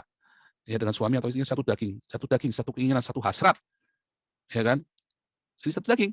Nah, jadi satu daging, buah dari daging adalah ya kan, persidraan, konflik, ya kan, perseteruan, ya kan, percabulan segala macam. Ya, itu memang satu daging, kita satu sama-sama, itu buah dari daging. Ya kan? Disebutnya buah satu daging, satu sars, bukan satu roh. Suami itu disebutnya satu daging, bukan satu roh. Lucu ya. Ini satu daging. Jadi kenapa? Karena kita berinteraksi satu sama lain, kita berkonflik satu sama lain tadi. Satu daging sampai dagingnya itu kita bergesekan satu sama lain sampai kita dewasa. Kita nggak mau bergesekan sama orang tuanya. Makanya nggak kelar-kelar. Akhirnya konfliknya kita. Tapi kalau kita konfliknya dengan istri atau dengan suami, dan kita terus, maka akan nanti sampai satu. Bukan, saya nggak bilang nggak ada konflik lagi. Tetap sampai konflik, sampai tua, sampai mati juga tetap konflik itu. Namanya satu daging kok. Tetapi kita makin dewasa di dalam berkonflik dan makin produktif dalam berkonflik. Namanya satu daging loh, bukan satu roh loh ya. Jadi buat daging kita sudah tahu konflik perseteruan, percideraan, iri, dengki, wah itu semua. Tapi kita tidak disuruh berkonflik dengan orang tuanya, nggak ada urusan. Yang kita harus sepakat, satu, dagingnya dengan istri atau dengan suami, bukan dengan orang tuanya dia atau dengan kakak adiknya, nggak ada urusannya. Nah, masa lalu itu ada di sini. Masa lalu itu kan yang membuat kita terganggu dalam ini kan, sehingga masa lalu itu membuat kita gagal melakukan sepadan ini. Kenapa? Tiba-tiba kita dibajak, di-hijack ya. Di-hijack. Masa lalu itu meng-hijack kita loh, kalau kita belum berdamai. Khotbah saya hari Minggu kemarin. Ya, hari Minggu kemarin. Nanti saya kirim ya khotbah hari Minggu. Mulai jam 2 jam persis saya baru khotbah.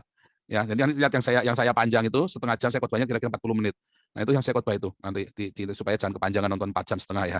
Itu kan gereja online-nya 4,5 jam, tapi saya khotbahnya cuma 40 menit. Nah, itu saya cerita itu ya. Masa lalu itu meng-hijack kamu, sehingga ini omong kosong semua nih, di-hijack dengan masa lalu kita. Tapi di satu pihak, masa lalu ini kan membuat kita berkonflik kan. Sejujurnya kan berkonflik kita akhirnya. Ingat, kita bukan berurusan dengan masa lalu bapak ibunya loh. Kita nggak urusan dengan masa lalu kakak adiknya loh. Kita tidak berurusan dengan karakter bapaknya ibunya loh. Mau ibunya tukang minum, mau bapaknya tukang tipu, mau adiknya pemalas, kita nggak urusan loh. Singkirkan dia dari rumahmu bila mana perlu. Serius, saya nggak bercanda. Singkirkan mereka dari rumahmu. Kalau perlu, maksudnya dapat dikosin gitu loh, suruh kos deh. Kesalahan ayah saya adalah menampung adiknya. Jadi ibu saya sering digebukin gara-gara ayah saya belain adiknya. Digaplokin. Wah, kalau gaplokin ngeri ya bapak saya itu. Konflik kita, jangan habiskan energi kita berkonflik dengan keluarga pasangan kita. Habiskan konflik kita itu habis-habisan di sini. Masa lalu suami atau masa lalu pasangan kita bereskan di sini. Ini akan memproses. Manusia menajamkan sesamanya. Itu kita sendiri. Kita nggak mau berkonflik dengan orang tuanya, kita tidak mau berkonflik dengan keluarganya. Masa lalu itu pun kita bereskan, karena kita akan saling menyembuhkan. Nanti, di terakhir ya.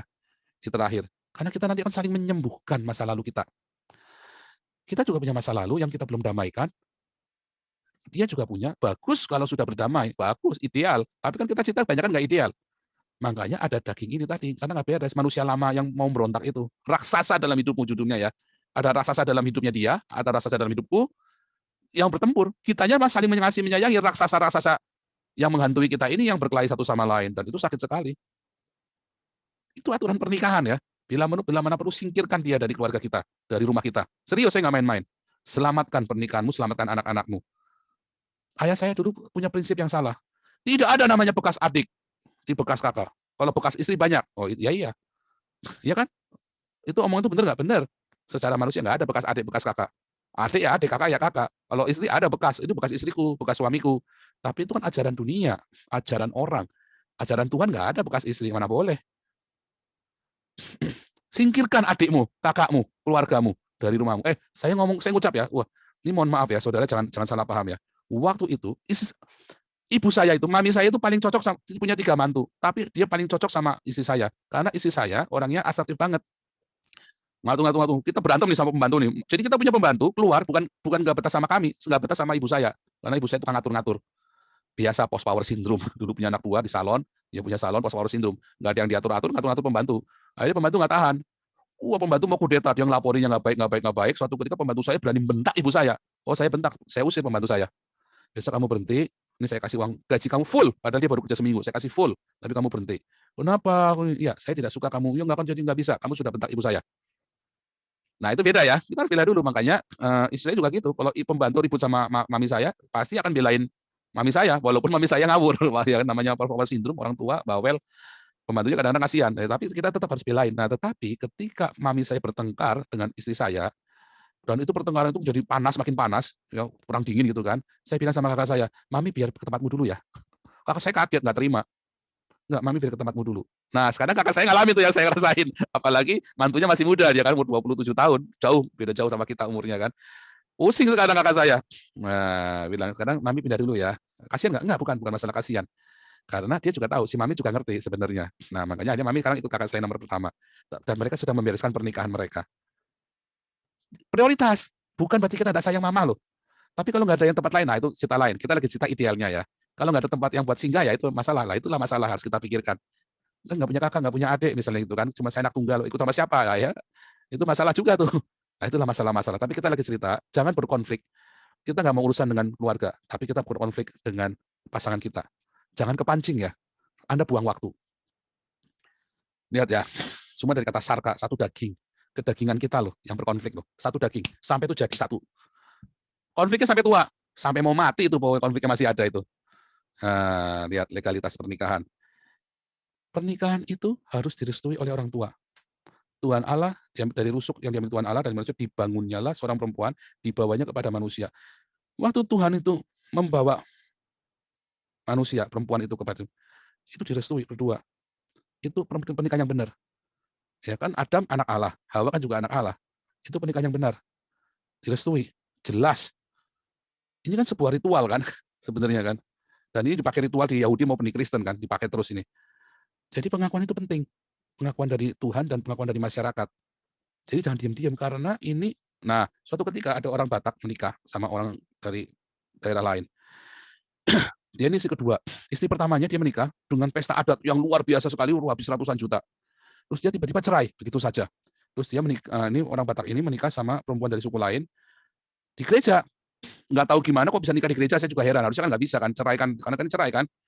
Terus nikah di gereja, tapi nggak pesta adat lagi. Terus kemudian istri pertamanya balik. Maka istri keduanya ini tendang, dia balik ke istri pertama. Karena sudah pesta adat, dan keluarganya lebih milih istri yang pertama. Istri yang kedua, dia disingkirkan. Terus istri kedua ini ngadu sama saya. Terus saya bilang, kamu lupakan dia. Hidup baru, pilih suami yang tidak menikah cerai. Tapi yang tidak cerai karena hidup, tapi cerai mati. Atau cari yang bujangan. Wah, dia nggak terima. Saya kasih pengertian dia masih nggak nangkap loh.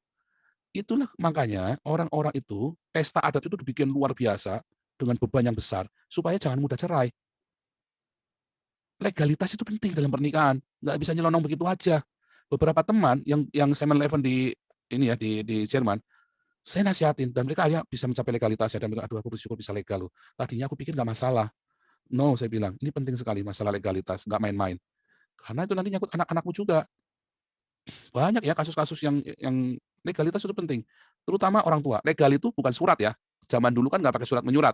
Baru zaman Musa baru ada surat menyurat. Pertama, orang tua dulu harus ACC. Kalau orang tua nggak ACC, jangan nyelonong. Nggak bisa, tungguin, doain sama-sama. Orang tua harus ACC. Kedua, dari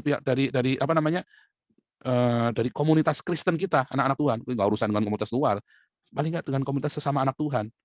Itu yang akan memberikan blessings buat kita. Dan itu akan membuat kita berhati-hati di dalam menjalin pernikahan, nggak serampangan. Anak orang itu jadi ya, murid saya ya, murid saya lagi, sorry ya, Tuhan ampuni. Dalam pemuridan kami, dia murtadin, sama-sama murtadin. Saya udah bilang, kamu pacaran, kamu harus jangan mau kalau nggak ketemu sama orang tuanya dia. Tapi dasar udah ngebet, udah gatel dia, nekat aja dia jalan terus. Kamu sudah ketemu sama orang tua dia, yang sudah mau lama ini kan? Oh ini katanya nanti begini, kamu harus ketemu sama orang tuamu, sama orang tuanya dia, nggak mau. Akhirnya ruwet. Terus waktu mau menikah, akhirnya bubar, nggak jadi. Ya goodbye saja, begitu saja. Gampang. Untung belum menikah ya, dari awal saya sudah ngasih nasihat. Kenapa? Karena kamu nggak diajak ketemu orang tuanya, dia bohong. Ya nanti nunggu nih orang tuanya, akhirnya orang tuanya mati. Dan masih belum ketemu. Ya kamu harus ketemu sama keluarganya. Nggak mau ketemu. Jangan. Kalau di Islam bisa ya. Di Islam bisa, yang penting ada walinya nembak dari mana-mana. Saya bilang, kamu nggak boleh. Kalau dia tidak mempertemukan kamu dengan keluarganya, jangan pernah mau. Berarti nanti kamu pun bisa akan digampangin. Nyebut di mana? Nyebut di tengah jalan. Nyebut di tengah jalan bisa sama siapa saja. Orang nggak kenal sama keluarganya kok. Itu pada kenyataannya ya. Oh, tapi kan saya menikah sama dia, bukan sama keluarga. Iya, tetapi kita nggak cerita menikah sama siapanya tadi. Jangan samakan dengan yang ini, aturan pernikahan meninggalkan ayah dan ibu satu daging. Ini cerita adalah dia niat nggak sama kamu. Legalitas itu dibawa baik-baik. Kamu itu bukan perempuan murahan, kamu jemput di Alexis, dijemput dikawin begitu aja tanpa jelas orang tuanya siapa. Ini penting. Tuhan yang bawa, baik-baik dibawa. Kalau mau pisah pun jangan diam-diam, kasih tahu pisahan. Itu namanya benar. Jangan diam-diam. Kalau tunangan sampai nggak jadi pun kayak Yusuf ya, diam-diam menceraikan, tapi jelas. Makanya Musa bilang apa? Waktu pertunangan itu dicerai, harus kasih surat cerai. Harus kasih surat cerai, nggak boleh diam-diaman, supaya orang ini boleh diambil sama yang lain. Jadi bukan perempuan gampang. Ini penting. Ketika kita nggak melewati ini, berarti pernikahan Anda sedang dalam masa-masa yang rawan. Artinya bisa kapanpun bubar. Yang sudah legal saja bisa bubar kok. Apalagi yang nggak legal. Dilegalkan. Ya. Penting ya, kalau sekarang secara hukum juga. Kalau dulu kan orang tua dan adat. Kalau sekarang secara hukum yang paling penting kan, secara hukum negara. Dan orang tua tetap penting, blessings itu. Itu penting ya. Nah, itu ya. Nah, ini sebentar. Saya mau lagi garis bawain kata dibangun. Kenapa nggak pakai kata diciptakan? Kenapa perempuan itu bukan diciptakan? Adam itu diciptakan ya. Kenapa laki-laki itu, perempuan itu dibangun? Ya, ini dari kata wajiben, dari kata banah, ya, to build, dibangun, ya, seperti membangun rumah. Sebentar mana nih? Ini dari kata seperti membangun rumah ya, banah. Sebentar. Ini tadi kata tulang rusuk itu dari kata sela ya, dari kata samping ya, dari kata samping, side, ya, dari samping. Lihat, nah ini ya, dalam bahasa Yunani ya, itu dikata oiko domeo, oiko domeo. Kita ingat kata oikos nomos, ekonomi, artinya apa? Aturan rumah tangga. Aturan rumah tangga. Ya, oikos nomos, ekonomi kan, kata ekonomi kan dari oikos nomos. Aturan rumah tangga. Kata oikos ini ya, oikos domeo, oiko domeo, oikos ini dikata rumah ya, membangun rumah. Jadi kata yang digunakan to build a house. Memang to build a house dari kata to build. Jadi nah, ini ada yang bahasa yang menarik ya. A man build a house. Tapi woman make it home. Jadi kalau Amsal berkata lebih baik tinggal di suatu rumah daripada tinggal bersama dengan wanita yang suka bertengkar. Wanita itu membuat rumah itu jadi homey, itu kenyataannya. Laki-laki itu kerja, kasih materi. Perempuan itu yang menyempurnakannya. Wanita itu yang menyempurnakannya. Pada kenyataannya, wanita itu menyempurnakan setiap pekerjaan laki-laki. Pada kenyataannya, dalam pernikahan itu, they make a home. Kita membuat rumah. Kita membuka sebuah house. Tapi kita bikin homey. Homey itu ya. Homey. Bikin homey. Bikin betah di rumah. House itu cuma bangunan. Ya, ini cuma bangunan. Tapi wanita itu yang membuat jadi rumah. Yang membuat at home, feel at home, merasa nyaman di rumah. Itu pada kenyataannya bukan laki-laki yang bikin nyaman, wanita yang bikin nyaman. Waktu laki-laki galaknya minta ampun, si laki-laki ini biadabnya minta ampun, tapi wanita ini yang bikin home, anak-anak saya. Home. Makanya nasihat saya apa dulu? Kita pakai yang simpel ya. Kamu kalau tidak pernah sediakan makanan di rumah, saya nggak urusan kamu nggak pintar masak, bukan masalah pintar masak. Kalau kamu tidak bikin makanan di rumah, maka kita akan jajan di luar. Kalau kita jajan di luar, maka kita nggak pernah di rumah. Anak-anak kamu juga nggak akan makan di rumah. Kamu akan sendirian. Karena kita nggak betah di rumah, nggak ada makanan di rumah. Paling nggak kamu harus masak, walaupun kamu masakanmu nggak enak. Dulu istri saya masak itu kalau nggak gosong, keasinan, nggak ada rasanya. Ya, sekarang luar biasa masaknya. Ini malah kita lagi rencana mau bikin restoran. Ya, tapi nggak bikin restoran karena kita sudah komit mau full time hamba Tuhan soalnya kan. Kecuali Tuhan ada tentukan lain. Tetapi akhirnya istri saya sekarang dia masak. Jadi selalu ada makanan di rumah. Sehingga anak saya yang pertama, walaupun dia pergi kemana-mana, dia pulang, mah makan mah. Dia selalu tanya, mah makan mah. Di rumah selalu ada makanan kita. Jadi orang-orang datang pun selalu ada makanan. Siapapun datang di rumah kita selalu ada makanan. Sehingga teman-teman anak saya pun betah di rumah kami. Semua teman-teman anak saya yang perempuan pun betah. Homey. Dan mereka manggil istri saya mama. Ya, mama Ana. Kenapa homey? Make it home. Saya membangun rumah itu. Istri saya yang bikin homey. Itu ya sampai itu terjadi, itu fakta. Itulah sebabnya disebut Tuhan itu membangun wanita, dibangunnya lah seorang perempuan. Simpel ya. Wah, ini kebenaran ini alangkah baiknya kalau istri-istri juga mendengarkannya. Ya. Nah, yuk kita lihat. Hampir selesai. Jadi di dalam pernikahan yang benar, keduanya telanjang, manusia dan istri tapi tidak merasa malu. Kita kemarin ingat kata telanjang dari kata arum. Terbuka, ya kan? Terbuka dan tidak merasa malu. Tidak malu untuk terbuka. Bukalah masa lalumu. Ya. Oh, saya korban incest. Wah, ada laki-laki disodomi sama bapaknya sendiri misalnya. Buka semua. Dari awal itu harus dibuka. Tapi hati-hati ya, kadang-kadang udah dibuka gitu nanti putus terus cerita kemana-mana. Nah, itu resiko. Makanya itu tadi harus sepadan dari awal. Nah, terakhir baru kita cerita. Buka masa lalu. Terbuka. Kalau nggak dibuka, raksasa itu nggak akan pernah disembuhkan. Karena suami istri dibuat supaya kita satu daging, kita saling melengkapi. Kita terbuka, tapi tidak merasa malu. Terbuka satu sama lain, tapi tidak merasa malu. Kata Arum kan terbuka. Dia tahu, sama-sama tahu. Masalahnya dari awal nggak terbuka. Ya, pokoknya ruwet aja. Ini udah klimaks kalau udah begini dah. Kalau udah cerita nggak terbuka, udah klimaks. Bubar aja deh, udah pusing deh, udah begitu mah. Ayo belajar berani buka. Dan tidak merasa malu ketika terbuka itu. Simpel ya. Simpel. Ya kan? Arum. Naked. Terbuka. Ular adalah binatang yang paling arung, yang paling terbuka.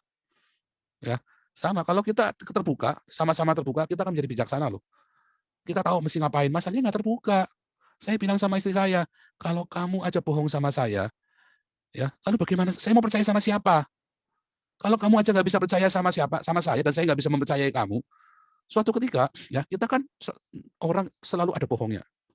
Mungkin dalam 10 tahun dia bohong sekali, tapi pasti ada bohongnya. Tetapi dia harus tahu kepada siapa, semua orang akan tetap percaya pada dia. Siapa? Ya pasangan hidup kita. Makanya harus terbuka. Begitu nggak terbuka, itu katastrofe, awal dari bencana. Awal dari bencana, begitu nggak terbuka. Berarti ada sesuatu, dan itu akan menjadi masalah besar di kemudian hari. Dari awal mesti benar dulu. Dari awal, dari pranikah itu sudah benar dulu, terbuka. Ada kesalahan, ada kelemahan. Jangan nanti udah kejadian, wah itu kan menjadi katastrofe.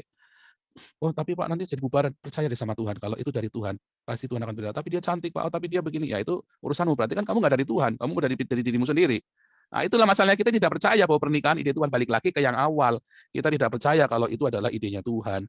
Ya, sebab itu laki-laki meninggalkan ayah dan ibunya, bersatu dengan istrinya sehingga keduanya jadi satu sars. Rahasia ini besar, tapi yang aku maksud adalah Kristus dengan jemaatnya. Kalau pernikahanmu nggak benar, kita akan sulit untuk mengenali Kristus yang benar. Kalau pernikahan kita benar, walaupun banyak masalah, banyak konflik, ya.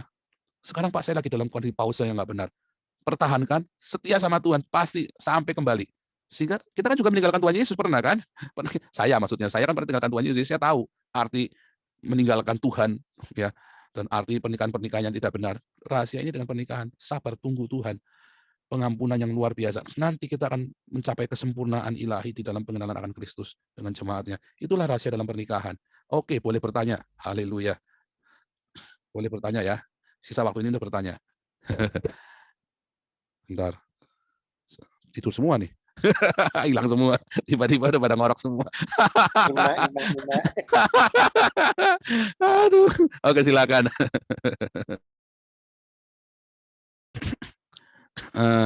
Agak ekstrim ya. Tapi kan kita lagi cerita idealnya kan. Besok kan kita nanti mulai masuk yang konflik-konflik, yang nggak ideal. Tapi kita sekarang cerita idealnya. Jadi kalau kita ngomong, kita yang ideal dulu, beresin dulu. Kita mesti tahu yang benernya dulu. Yang nggak benernya nanti, minggu depan mulai kita belajar. Tapi yang sebenarnya harus bagaimana, kita harus beresin dulu. Waktu masih kita persiapan menikah, waktu jomblo, persiapan pernikahan, waktu kita menikah, harus benar dulu. Nah, pada kenyataannya kita semua sudah banyak yang terlanjur. Nah, itu yang mau kita beresin, yang kita mau hadapi. Dan itu anak-anak kita harus kita gembalakan, apostolik kan, akan kita gembalakan pengalaman kita. Jangan bilang aku gagal terus kita berhenti. Oh, enggak ada masalah dengan gagal. Masalahnya adalah kita nyerah apa mau terus. Nyerah itu artinya kita nyerah sama Tuhan ya, bukan nyerah dengan pernikahan kita. Artinya apa? Tuhan tetap baik, jangan takut. Tuhan baik. Jangan takut ketika kita gagal. Yang Anda takut ketika Anda udah nggak bisa berseru kepada Tuhan lagi. Kalau gagal, no. Karena Tuhan selalu, kalau kita tetap percaya, berpegang erat sama Tuhan, kita kan punya kesalahan-kesalahan masa lalu tadi yang tidak ideal tadi. Selalu ada. Ya kan? Selalu ada yang tidak ideal. Tetapi yang tidak ideal itu, kita serahkan sama Tuhan. Percaya Tuhan turut bekerja dalam segala sesuatu untuk mendatangkan kebaikan. Indah nanti. Jadi jangan takut gagal. Jangan takut kalau Anda sudah gagal. Jangan takut kalau Anda hampir gagal. Apalagi kalau Anda belum jalani sudah takut. Atau Anda sedang, aduh ini saya udah benar, nanti gini, nanti gitu. Pelan-pelan. Ini semua tadi yang ideal ya. Artinya ketika mengaplikasinya nggak bisa, oh langsung mau tak rubah begitu. Oh nggak bisa. Nggak bisa langsung rubah. Misalnya kita sudah telanjur pasangan yang beda iman. Mau rubah, jangan suruh cerai. Jangan, Paulus sudah bilang jangan suruh cerai. Karena imanmu akan menguduskannya. Berat nggak? Oh ya pasti berat. Tetapi jangan cerai. Tapi kalau sudah cerai atau sudah banyak masalah, ya saat ini bertahan dulu dengan kesendirian, bereskan dulu kita sama Tuhan, baru melangkah lagi. Tapi hari ini bereskan dulu kita sama Tuhan. Balik lagi, itu tadi yang ideal, yang idealnya, utopia. Tapi ada nggak? Oh saya sudah melewatinya, makanya saya bisa cerita. Kami sudah mengalami kegoncangan, kita sudah mengalami yang banyak hal ya, yang buruk dari pernikahan kami. Tetapi kita bisa balik sama Tuhan. Kita bisa kembali ke track-nya itu tadi. Karena harusnya kita ke situ. Standar kita itu. Yang kita kejar adalah itu tadi. Bukan mengajar pernikahan yang berbahagia seperti yang di film-film. Jangan. Tapi standar kita yang tadi itu. Nanti akan bahagia sendiri. Jangan ngejar bahagia, yang ngejarnya track-nya tadi. Firman Tuhannya kita kejarnya. Bukan standar yang di film itu. Saya sempat tertipu karena saya kan tinggal jauh dari sana-sini. Dari sanak family kan. Saya tertipu dengan citra-citra yang dibangun oleh orang lain. Nah, terus saya pikir ternyata mereka lebih parah dari saya yang saya pikir mereka baik. Nah, jadi hati-hati ketika Anda melihat citra, atau hadapilah kenyataan, tapi ikuti track-nya, nanti bahagia sendiri. Kalau balik lagi, kalau yang sudah terlanjur, sudah bikin salah banyak apa segala macam, bereskan hidup kita, percaya saya, Tuhan tetap baik. Percaya saya sudah melihat banyak keluarga dipulihkan dan banyak orang tetap mencapai kesempurnaan. Karena Roma 8 ayat 28, ingat-ingat Tuhan turut bekerja. Ya, oke, silakan boleh bertanya. Kalau tidak ada bertanya, kita tutup dalam doa. Oke, bentar. Soalnya Pak udah banyak yang terlanjur, jadi bingung sama. Loh, nggak apa-apa toh, yang terlanjur kan kita kan mau fokuskan. Tapi intinya pokoknya bereskan kita sendiri. Yang terlanjur itu sudah terlanjur, mau diapain? Mau diapain? Jangan diratapi, jangan diratapi. Saya mau tanya, kayak saya ini kan, kalau dulu kan saya memang menikahnya ikut sama suami ya Pak ya Ya. dulu. Terus saya bercerai. Saya nggak ini Pak ya, nggak berdosa ya Pak bercerai gitu ya Pak? Saya kembali sama Tuhan Yesus kan Pak? Iya. Ingat konsekuensi kan? Kan Alkitab nggak cerita dosa, nggak dosa lagi kan? Kan Iya. hamartia kita kan nggak hamartia sama Tuhan Yesus kan? Tetapi Iya. kan ada konsekuensi. Buah dari pernikahan itu apa? Anak-anak yang terluka atau selalu buat anaknya gitu loh, selalu anaknya yang kita pikirkan kan? Karena itu kan anak tidak minta dilahirkan. Iya, iya. Nah, jadi kita harus berpikir, bagaimana dengan anak saya? Kita puasa buat anak-anak. Tanya Tuhan harus bagaimana Tuhan? Iya, iya. Nah, itu nanti di selanjutnya ya, single parent apa segala macam itu. Oke, oke. Makanya saya bilang di Belanda ini, saya tuh di Eropa ya, nggak cuma di Belanda, kok nggak ada konseling pranikah? Di gereja pun singkat sekali. Tapi kalau bilang konselor perceraian, weh, itu profesi itu. Ada sekolahnya malah, konselor perceraian. Kenapa tidak ada konselor pranikah? Ada sekolahnya konselor pranikah. Saya lagi punya ide mau bikin, cuma kan saya kan apologet, saya kan bukan pakar keluarga, saya ini apologet. Nah itu masalahnya, konfliknya saya di situ sekarang ini. Kendalanya saya begitu masuk Eropa, waktu orang-orang mau menikah aja, wih udah ngeri. Mereka tidak punya konsep yang benar tentang pernikahan. Banyak yang dari awal sudah salah. Lah kan lebih bagus beresin sebelumnya daripada sesudahnya. Tetapi masalahnya sekarang yang banyak ini adalah profesi konselor perceraian. Bagaimana supaya hatinya jangan terluka berlama-lama, anak-anaknya bagaimana, masalah hukumnya, gonogininya bagaimana. Itu yang yang terjadi dan itu dibisniskan lagi. Ini saya lagi dilema jadinya saya nih. Saya pengen daftar masuk ke kayak kursus ya itu ya, setahun itu. Kursus konselor perceraian. Aduh kok konselor kok perceraian ya? Ya tapi anyway oke lah, mungkin itu saya mungkin coba dari situ ya. Tapi itu memang saya cukup melihat ini memang ini tantangannya Eropa, tantangan hamba-hamba Tuhan di Eropa memang itu. Pranikah yang benar. Pranikah yang benar, tantangan hamba-hamba Tuhan di Eropa ya. Termasuk saya sendiri kan ngalamin pranikah yang saya sendirian. Ya kan? Kita malah lepas daripada komunitas kita semua, kita sendirian. Untungnya kita sama-sama takut Tuhan, sama-sama lahir baru, jadi kita cepat-cepat kita beres-beresin, kita punya visi yang benar dari pranikah dari awal terus kita beresin cepat-cepat. Untung ya, selamat. Jadi kita selamat tuh. Kita nikah itu wah stabil sekali. Ya sampai saya berubah visi itu, berubah visi goyang semua. Tapi itu pun Tuhan tolong. Nah, kenapa? Karena dua-dua sudah satu tadi kan sudah sepakat dan dua-dua seiman meminta sepakat juga balik lagi. Nah sekarang ya nanti di depan kita banyak konflik. Cuman dari materi tadi teman-teman tadi ya saya akan tunjukkan beberapa hal mudah-mudahan menjadi berkat buat teman-teman. Oke. Absen. Pak Enardo ada pertanyaan? Saya takut tidur ini. Mana nih Pak Enardo? Wah beneran tidur nih Pak Enardo ini. Panggilan kepada Pak Enardo. Mana ini? Pak Mahendra, Bro Mahendra, ada pertanyaan? Ya. Oh, oke. enggak. Paling tidak tidur. Puji Tuhan, saya lagi mengalami itu. Iya. Minta tolong Tuhan ya. Dan bisa dibagikan lagi. Ya. Jangan buru-buru minta berubah. Dan tidak membagikan lagi ke orang. Ya benar. Prosesnya lama, tapi ya terus kuncinya satu, tidak mengeraskan. Satu terakhir saya lupa, hampir terlewat. Suatu ketika ada teman saya konseling sama saya.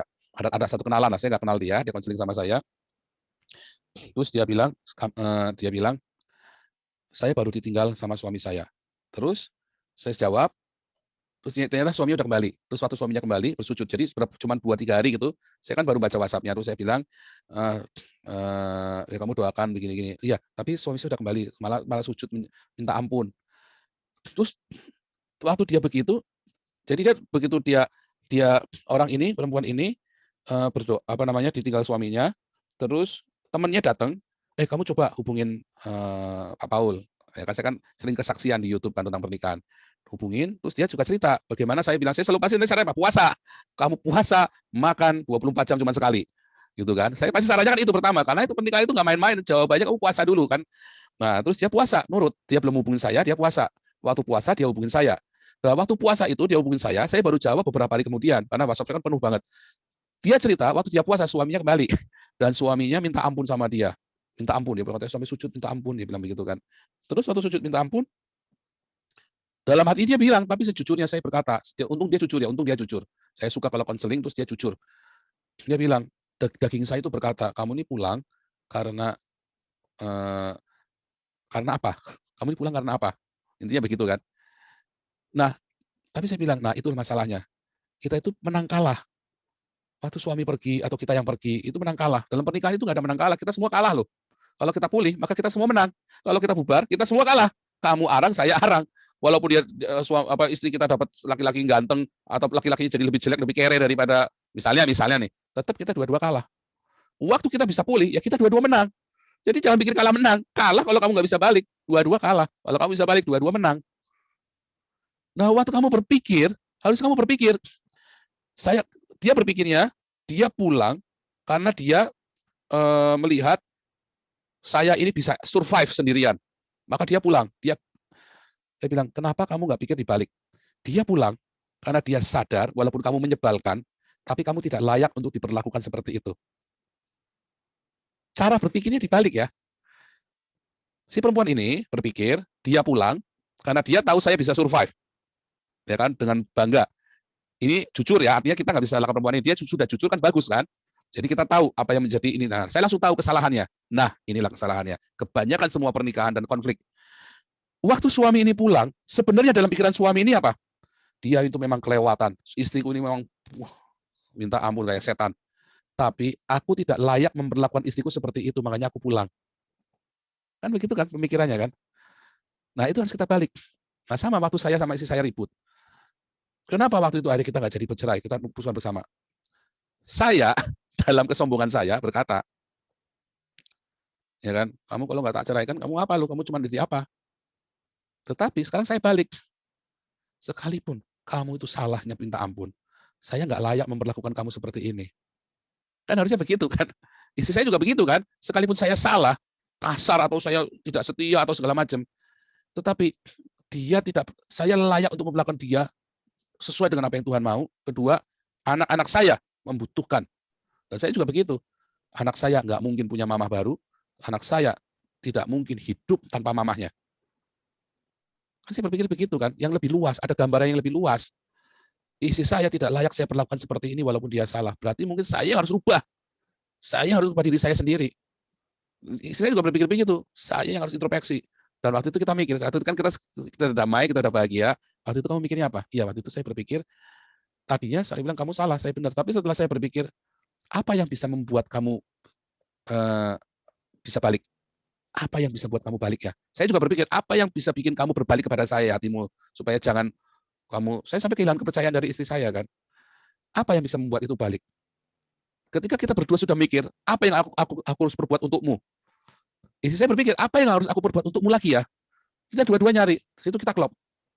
Baru kita klop, bukan cukup, enough, aku sudah berbuat banyak untukmu, menang kalah. Ketika sudah, jadi nggak ada kata cukup untuk berbuat sesuatu untuk pasangan hidup kita. Nggak ada kata cukup, karena itu tadi nggak habis-habis. Memberinya itu nggak habis-habis, sesuai dengan hubungan Kristus dengan jemaatnya. Kasih Tuhan tak berkesudahan, tak habis-habisnya rahmatnya. Nggak habis-habis pokoknya. Begitu kita bilang cukup, mesti gantian, ya cukup, selesai pernikahan itu. Itu yang terjadi kenyataannya. Ya, oke, pause. Silakan lagi, bertanya lagi. Itu juga pasti ada ketimpangan, nggak mungkin semuanya. Nah, itu kita bisa menggunakan prinsipnya Tuhan Yesus. Kalau ada seseorang yang memaksa kamu berjalan 1 mil, berjalanlah dengannya 2 mil. Ada dengannya. Jadi itu saya menyebutnya extra mile. Ya, going extra miles. Ya. Kita dipaksa jalan 1 mil, kita jalan dengannya 2 mil. Kalau kita jalan dia jangan, tapi dia harus ikut, dia harus menemani kita. Jadi kita jalan bersama 2 mil. Kamu minta berapa? 1000 mil, ayo, tapi kamu harus ikut. Kamu mau nantang apa? Ayo, saya tidak apa-apa, saya memenuhi keinginan, tapi kamu harus ikut di dalamnya. Jangan saya suruh mati sendirian. Gitu. Nah, kalau kita bisa membuat kesepakatan dengan pasangan kita seperti itu. Timpangnya seperti apapun nanti suatu ketika akan saling belajar mampu, belajar ketika yang penting ada kesepakatan, ayo kita jalani 1000 mil, nggak apa-apa, tapi bareng. Nah itu. Itu saya teman-teman. Minggu depan nanti kita lanjutkan tuh yang going extra miles itu. Nanti saya cerita itu ya minggu depan going extra miles itu. Itu menarik ya going extra miles itu. Jadi balik lagi sebenarnya kita sudah punya manual booknya kok. Hanya kadang-kadang kita melewatkannya karena kita terlalu fokus dengan masalahnya. Kita sibuk dengan ngutak-ngatik barangnya, pernikahan itu, diutak-utik sendiri, kita lupa balik ke manual booknya. Gitu ya. Saya pun kembali karena ada manual booknya, dan saya selalu setia dengan manual booknya. Jadi begitu saya salah, wih, salah nih kita nih. Saya duduk sama istri sambil marah-marah. Sambil marah-marah ya. Balik ayo ke Alkitab lagi, sambil marah-marah saya. Terus saya juga sadar. Kita balik ke manual book, ya benar lagi. Gampang banget. Tetapi ya kompleks banget. Yang menjadi gampang ya karena niat. Yang bikin jadi kompleks ya karena itu tadi dia balik sama aku karena dia tahu aku survive, aku menang, kamu kalah. Itu langsung jadi sulit. Tapi akan jadi mudah ketika kita sudah win-win. Tapi balik lagi, ini kan kita ceritanya belum terlanjur yang ideal, mempertahankan maintenance. Tapi kan kalau terlanjur ya itu nanti cerita lain lagi. Minggu depan kita lanjutkan. Oke, Bro Awan, silakan tutup dalam doa. Kami minta syukur untuk pelajari ini yang unlock pemahaman kami tentang kedalaman duka-duka pernikahan. Kami sebagai besar sudah mengalaminya, tetapi sekarang kami melihat dari perspektif berbeda dari pengalaman orang lain yang kami sangat banyak mengalami. Terima kasih Bapak. Kami minta supaya ini diuraikan menjadi benih yang tumbuh subur di dalam karakter kami sehingga kami tidak menyanyiakan apa yang kami dengar dari Ibu, benar-benar menjadi hal yang baik di kami. Terima kasih untuk pelajaran ini. Tolong meteraikan kami supaya kami senantiasa bertumbuh mengarah pada Kristus seperti tujuan semula kepada kami di kehidupan kami. Terima kasih. Kami akan kembali ke aktivitas kami masing-masing. Tuhan kasih dan kami akan kembali dalam aktivitas kelas ini depan. Kalau persiapan kami supaya pada minggu ini kami diberikan tema apa yang perlu kami sampaikan. Terima kasih Bapak. Kami memutuskan pertemuan ini dan kami mengakhirinya di dalam Tuhan Yesus Kristus. Amin. Haleluya. Tuhan Yesus memberkati. Why are you running? Why are you running? Psycho killer.